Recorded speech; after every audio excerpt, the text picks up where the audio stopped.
This channel does not promote any violent, harmful, or illegal activities. All content provided by this channel is meant for an educational purpose only.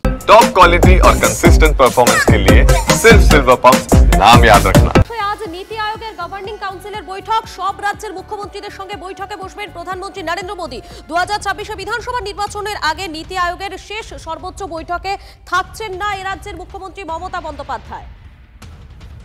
গত বছর বৈঠকে উপস্থিত থাকলেও মুখ্যমন্ত্রীর অভিযোগ করেছিলেন বাংলার বঞ্চনার কথা বলতে দেওয়া হয়নি, মাইক বন্ধ করে দেওয়ার অভিযোগ, এবং তারপরে মাঝ পথেই বৈঠক ছাড়েন মমতা বন্দ্যোপাধ্যায়। বিস্তারিত জানবো, আমাদের সঙ্গে রয়েছেন আমাদের প্রতিনিধি জ্যোতির্ময় রয়েছেন। জ্যোতির্ময়, বিস্তারিত জানাও। দেখো, যে খবর আমরা পাচ্ছি যে গভর্নিং কাউন্সিলের এই বৈঠক যে প্রেক্ষাপটে হচ্ছে সেটা অত্যন্ত গুরুত্বপূর্ণ। তার কারণ এর আগে অপারেশন সিঁদুর নিয়ে পরপর দুটি সর্বদলীয় বৈঠক হয়েছে, কিন্তু সেই সর্বদলীয় বৈঠকে প্রধানমন্ত্রী উপস্থিত ছিলেন না এবং বিভিন্ন আঞ্চলিক দলগুলো তারা দাবি করেছেন যে সব রাজ্যের মুখ্যমন্ত্রীদের সঙ্গে প্রধানমন্ত্রীর বৈঠক করা উচিত এই পরিস্থিতিতে। আর সেক্ষেত্রে দাঁড়িয়ে এই প্রথম অপারেশন সিঁদুরের পরে বৈঠক হচ্ছে, যেখানে সমস্ত রাজ্যের মুখ্যমন্ত্রীরা উপস্থিত থাকছেন, স্বয়ং প্রধানমন্ত্রী নরেন্দ্র মোদী উপস্থিত থাকছেন। কিন্তু আজকে এই নীতি আয়োগের গভর্নিং কাউন্সিলের বৈঠকের মুখ্য উদ্দেশ্য বা মুখ্য আলোচ্য হচ্ছে যে বিকশিত ভারত, এবং এই বিকশিত ভারত তখনই তৈরি করা সম্ভব হবে যখন প্রত্যেকটা রাজ্য ধাপে ধাপে তারা উন্নয়নের পথে হাঁটবে, এবং সেক্ষেত্রে কোন কোন ক্ষেত্রগুলোতে এবার ফোকাস করা উচিত সেই বিষয়গুলি নিয়েই আজকে চুলচেরা বিশ্লেষণ হবে। কিন্তু মুখ্যমন্ত্রী মমতা বন্দ্যোপাধ্যায় তিনি এই বৈঠকে উপস্থিত থাকছেন না। গত বৈঠকে তুমি ঠিক যেমনটা জানালে তিনি বৈঠক ছেড়ে বেরিয়ে গিয়েছিলেন, তার কারণ তার বক্তব্য ছিল যে তাকে বাংলার বঞ্চনা নিয়ে বলতে দেওয়া হয়নি। অপরদিক থেকে গভর্নিং কাউন্সিলের তরফ থেকে গতবার জানানো হয়েছিল যে বৈঠকে কি নিয়ে বক্তব্য রাখতে হবে এবং বৈঠকের মূল আলোচ্য বিষয় কি সেই এজেন্ডা আগে থেকেই ফিক্স করে দেওয়া হয়েছে, এবং সেই কারণে আগে তার বাইরে কোনো বক্তব্যকে কখনোই মান্যতা দেওয়া হবে না।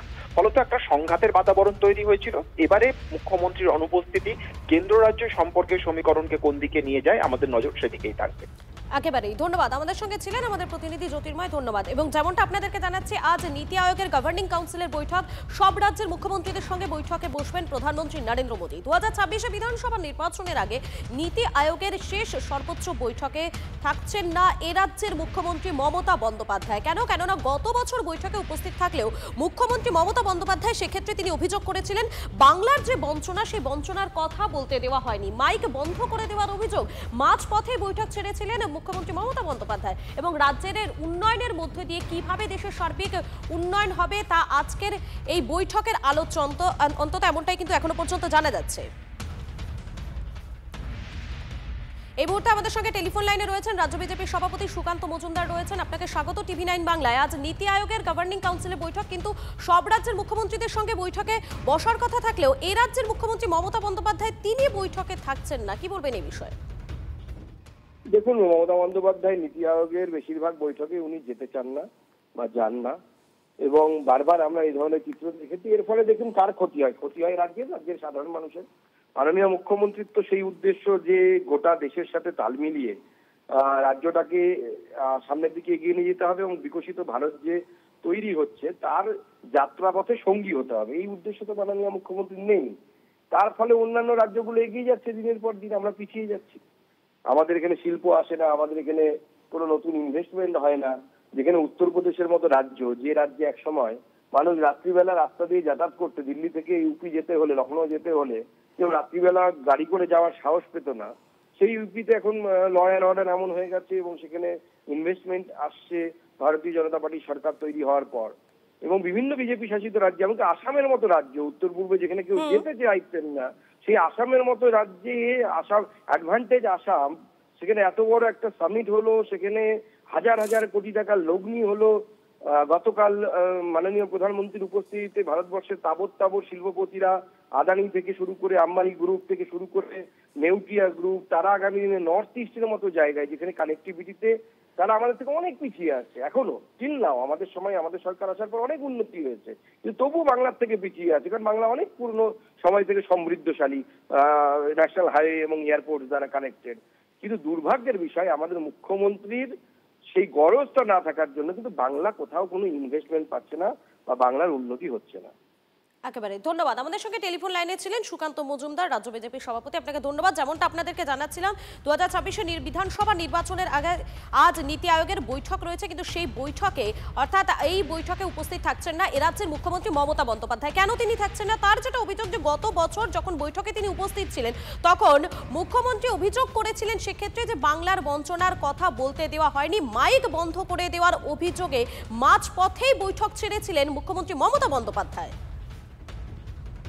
আপনাদের পরিষ্কারভাবে বলছি, আপনারা বাজেটে আমাদের বঞ্চনা করেছেন, আপনারা বাংলার সমস্ত উন্নয়নের প্রজেক্ট বন্ধ করে দিয়েছেন। আমরা 1,71,000 কোটি টাকা পাই লাস্ট ইয়ার পর্যন্ত, এই বাজেটেও কিছু নেই, শুধু জিরো। এইটুকু বলার সাথে সাথে আমার মাইকটা স্টপ করে দিয়েছে। আমি বললাম why you discriminate, why you stop me, আমার মাইক বন্ধ করে দিচ্ছেন। আপনাদের এই বঞ্চনা আমি মানি না, তাই মনে রাখবেন আমি চললাম। আমাদের সঙ্গে রয়েছেন তৃণমূল নেতা জয়প্রকাশ মজুমদার। আপনাকে স্বাগত টিভি9 বাংলায়। আজ নীতি আয়োগের বৈঠক রয়েছে, সব রাজ্যের মুখ্যমন্ত্রীরা সেখানে থাকলেও এই রাজ্যের মুখ্যমন্ত্রী মমতা বন্দ্যোপাধ্যায় তিনি বৈঠকে থাকছেন না। দেখুন, বেছে বেছে বাংলাকে বঞ্চনা করা হচ্ছে। বাংলা কোনোদিন কারুর কাছে মাথা নত করেনি, করবে না, এবং ভবিষ্যতেও দেখবেন যে বাংলা নিজের সার্বভৌমান বজায় রাখবে। এবং মমতা বন্দ্যোপাধ্যায় 10.5 কোটি বাঙালির জন্য লড়ছে, যাদের পেটের ভাত, মাথার ছাদ, হাতের কাজ কেড়ে নিয়েছে এই কেন্দ্রীয় সরকার। এরাই প্ল্যানিং কমিশন বাতিল করে নীতি আয়োগ করেছিল। এই নীতি আয়োগের মিটিংয়ে, যেখানে ফেডারেল স্ট্রাকচার মেনে সকলের বক্তব্য নীতি আয়োগে হওয়া উচিত, আলোচনা হওয়া উচিত, চর্চা হওয়া উচিত, সেখানে মাইক বন্ধ করার মতন ঘৃণ্য ঘটনা ঘটেছে গতবার। কেন যাবে সেখানে অপমানিত হতে? আর বাংলার কথা কোথায় বলবে? আমাদের বাংলার বঞ্চনার কথা আমাদের মুখ্যমন্ত্রী তুলে ধরছেন, সেখানে কেন্দ্রীয় সরকার গায়ের জোরে মাইক বন্ধ করে দিয়ে কি বোঝাতে চাইছেন? এই রকম নীতি আয়োগের এই লোক দেখানো বৈঠক, যেখানে বাংলার 100 দিনের কাজের টাকা নেই, মাথার উপর ছাদ, সেই আবাস যোজনার টাকা দেবে না, রাস্তার জন্য টাকা দেবে না, বাংলাকে পেটে মারবে, ভাতে মারবে, গরিব মানুষদের পেটের ভাত কেড়ে নিচ্ছে। এর থেকে খারাপ ঘটনা আর হয়নি, আগে হয়নি, ভবিষ্যতে হবে কিনা জানি না, কিন্তু তার প্রতিবাদ করছেন মমতা বন্দ্যোপাধ্যায়, বঞ্চনার প্রতিবাদ। একেবারে বঞ্চনার প্রতিবাদ, এবং সেই প্রতিবাদের জন্যই আজকের এই বৈঠকে থাকছেন না রাজ্যের মুখ্যমন্ত্রী মমতা বন্দ্যোপাধ্যায়। ধন্যবাদ। তৃণমূল নেতা জয়প্রকাশ মজুমদার ছিলেন আমাদের সঙ্গে টেলিফোন লাইনে।